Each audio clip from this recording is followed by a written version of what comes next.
Hey guys, so this will be my 5th vlog. As I posted 2 vlogs ago, I just took delivery of my first car about 4 months back in March 2022. So in this video, I'm going to be covering how much I've spent on my car so far. I'll be breaking down the expenses into 2 categories. One will be the essentials, which are things like your paint protection kit, so on and so forth. Then I'll touch on the non-essentials, which are essentially things that are for aesthetic purposes. Right, so let's start off with the essentials. So the tinting of the rear windows as well as installing of the UV films were all done complimentary before I collected my car from CNC. I also have a layer of Quartz ceramic coating by Trilogy. Both my headlamps are protected with a PPF kit, as well as my B pillars, and these costed $200 by RikeCool. For the interior, I also have a PPF kit on the center console. I also did the same for my dual screen.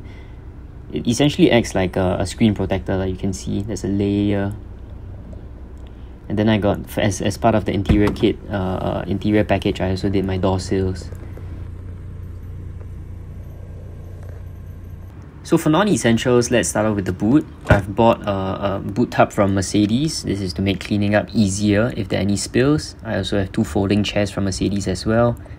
I've also replaced the stock brake set with A45 AMG brake calipers. These are Recon. I also got a custom steering wheel made with forged carbon fibre and Alcantara with red stitching to match the interior.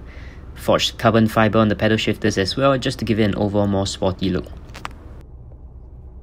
So I also have this cute little bee that I got from Dior when I bought a pair of shoes from them.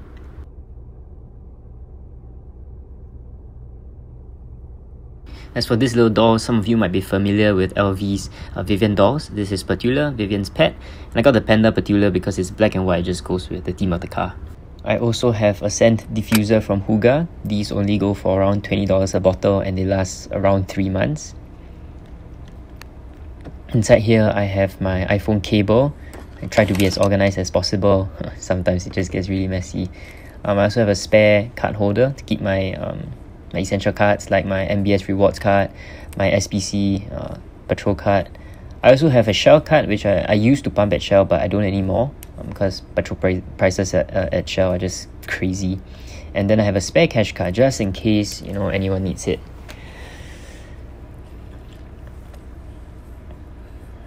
I also have a couple of packets of tissue paper and then hand sanitizer, which is essential in this current climate. Some sweets that my girlfriend bought for me, also another essential. And I also have this thing called an atomizer, which essentially stores your perfume. Currently I'm using this custom scent by Mason 21G. It's a lifesaver because sometimes you just rush out of the house and forget to spray your perfume.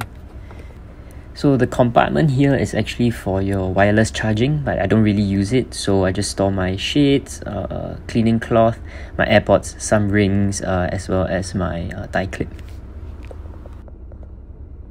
So inside the glove compartment, I have extra masks, wet wipes, post-it notes. This one is in case, just in case I hit someone's car, okay, just in case. Yeah, and I have a torchlight and some extra, just some documents. Right, and as for my car plate that I bidded for during the recent SNG series that LTA released, a lot of people refer to exotic plates as vanity plates because the only thing that they do is differentiate your car from another car which is of the same model or series, right? It doesn't add like any horsepower. So actually I have quite an interest in exotic plates myself, or unique car plates, especially since young. I have always noticed car plates like 777 or 8888, single digit car plates, especially the ones that spell out a certain word. Like you have SMA 1180Y, which spells out small boy. You have SMM B0, oh sorry, it's 8055S, which essentially sounds like or looks like boss.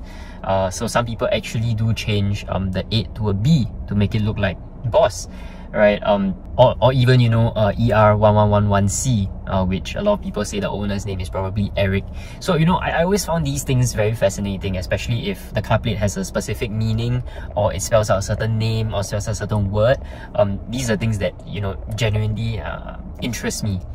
right? So to me, I've always liked the idea of owning an exotic plate myself. And you know, when presented the opportunity, where the Seng series was released, you know, I decided, because my surname is also SNG, it's also Seng, you know, I wouldn't mind splurging sponging a little bit more on a car plate, because I mean it's going to be for life, right? And essentially why I chose SNG4L is because a lot of my friends also say this, but it looks like Seng for life, which is my surname lah, essentially. So it's a bit cheesy, but I think it's quite interesting, you know. Yeah, and I think that, you know, 4 can be the number 4 can be construed as bad luck, especially to the older folks, because the Chinese word for 4 is 四, which rhymes with 死, which essentially means death. So it's actually quite taboo for some people to get anything related to the number 4. But for me, I like to see things from a different perspective, because to some people, the 4th musical note is actually do, re, mi, fa. So fa is actually, in Chinese, is fa da cai, so essentially means what la essentially means very lucky, or essentially means wealth, sorry. Yeah, so to me it can be construed multiple ways. You take it how you see it. I personally don't exactly believe a lot in, you know, 4 being death. And I also know a lot of supercar owners who drive cars with the number plate 4. So I mean, I don't think that curse, right? Yeah, so I believe that, well, that sums up the total of my non-essentials to be somewhere here lah. I haven't tabulated yet, but it should be around 25,000. Hey guys, sorry, I realized I forgot to mention how much I spent on the car plate. I bid it 22,000 for it. So yeah, the entire list of the expenses will be here. So totals up to be around $30,000. But this is of course not including my petrol costs, servicing, road tax, and monthly loan repayments. Like, these are more one-time costs that I have incurred just for the aesthetics of the car, and for, well, I guess some really essential to the car.